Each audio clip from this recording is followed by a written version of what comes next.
Welcome to this explainer. Today, we're literally unlocking what you might call the ultimate practical instruction manual for the human mind. If you've ever found yourself searching for a solid guide to philosophy, the art of living peacefully, or just wanting some clarity in your daily thoughts and actions, well, you're in exactly the right place. We are going to explore the Bhagavad Gita's 14th chapter, which beautifully decodes the fundamental forces that drive literally everything we do. Okay, let's dive into this. Have you ever wondered why, on some days you wake up feeling incredibly driven? You're just bursting with energy, ready to conquer the world. But then, on other days, you can barely peel yourself out of bed, and it feels like gravity has suddenly doubled. It's a daily internal struggle we all go through. But here's the secret. This isn't just a matter of random mood swings. It's actually the fundamental rhythm of nature operating right inside of you. So here's our roadmap for today. First, the struggle within us. Then, meet the three Gunas. After that, cosmic origins in Upanishads, followed by Gunas and modern science. Then we'll cover the battle for balance, and finally, mastering your inner world. Section 1. The struggle within us.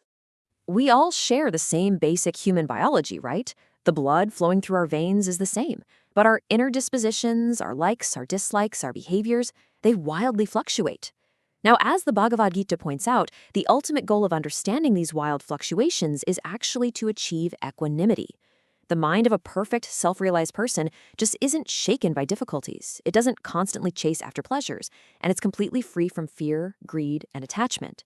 But to reach that peaceful state, where we aren't just drifting around like a ship without a rudder, we first have to understand the underlying forces that are currently steering us. Moving on to Section 2. Meet the three Gunas.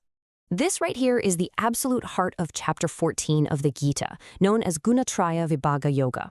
This is where Lord Krishna reveals the three gears of Mother Nature. Basically, everything in the universe, and that includes our own minds, is influenced by three fundamental qualities, or gunas, born from Prakrti, which is Mother Nature. Sattva is the mode of goodness. It brings peace, purity, and a really clear understanding. Then there's Rajas, the mode of passion. That's what fuels our energy, our ambition, and our strong desires. Finally, Tamas is the mode of ignorance. It brings laziness and confusion, sure, but also necessary rest. Think of these three as the cosmic operating system running quietly in the background of your entire life. And this brilliantly illustrates how they work together. Imagine you're driving a car. You absolutely need the accelerator. That's Rajas, giving you the energy to move forward and take action. And of course, you need the brakes. That's Tamas, helping you slow down, rest, and sleep. But if you only use the gas and the brakes without any direction whatsoever, you're going to crash, for sure. That is exactly why you need Sattva, the steering wheel. Sattva gives you the wisdom and clarity to know when to accelerate and when to hit the brakes. You need all three to function, but Sattva has to be the one guiding them. The scriptures also give us this incredibly beautiful metaphor for how these forces interact with our spirit. Think of the imperishable soul like a balloon filled with gas, just wanting to fly freely into the vast sky of pure consciousness. However, Prakrti, or nature, binds the soul to the physical body and to the material world using a string. And that string? It's made of the three gunas. So to achieve true spiritual liberation, we eventually have to learn how to rise above these three strings that are tying us down. Let's move to Section 3. Cosmic origins in Upanishads. Let's see how this builds upon the ancient cosmic blueprint. You see, the Bhagavad Gita doesn't just invent these concepts out of thin air. Long before the Gita detailed the psychological gunas, ancient texts like the Chandogya and Svetasvatara Upanishads laid the groundwork. They actually described nature as a single, unoriginated female entity that produces offspring of three distinct colors: red, white, and black. And look at how perfectly this translates. These three fundamental colors map directly to the cosmic elements. Red maps to fire, giving us heat and action. White maps to water, and black maps to earth. Now, while the Upanishads specifically use these colors to describe the foundational elements of the universe, this profound idea set up the exact blueprint that the Gita later expanded into the psychological and physical operating forces we now know as the three gunas. Section 4.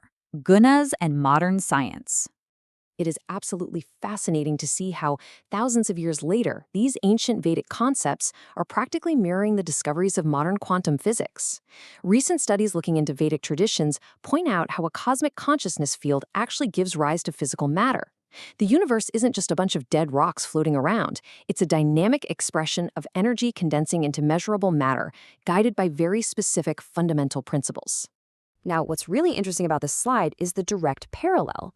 The Vedic texts describe the building blocks of reality as parmanus, subatomic particles that perfectly match what modern science calls quarks and leptons. But how did these particles actually combine? Well, the texts explain that the gunas act as the fundamental vibrations or frequencies of these particles. When these different frequencies mix, they form protons, neutrons, and eventually atoms. So the gunas are literally the cosmic concrete holding the universe's matter together. Section 5. The Battle for Balance. Okay, so let's zoom back out from the subatomic realm to our everyday lives. In chapter 14, verse 10, the Gita explains exactly how these gunas interact within us. Think of them as points on a spinning wheel. They're in constant competition. When Sattva grows, it naturally overpowers Rajas and Tamas, and Sattva takes the lead. But if Tamas, that heavy laziness and confusion, takes over, it means Sattva and Rajas have been suppressed. It's just a constant internal shifting of gears.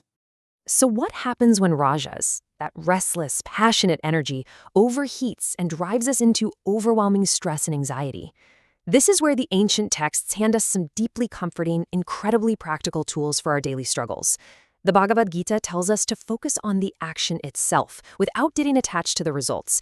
Basically, do your duty and surrender the outcome. Meanwhile, the Upanishads give us a deeply philosophical approach. Recognize that anxiety is just an event happening in your mind. You are not the anxiety. You are the pure, untethered awareness simply observing it. Together, these two methods help us step back, take a breath, and regain our balance.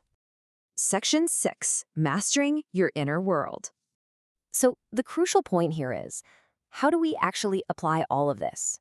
We need actionable ways to strengthen our steering wheel, Sattva, so we can excel in life without burning out completely. And the good news? Increasing Sattva doesn't require moving to an isolated cave. It's really about making simple, powerful tweaks to your daily lifestyle. First off, the fuel you give your body matters tremendously.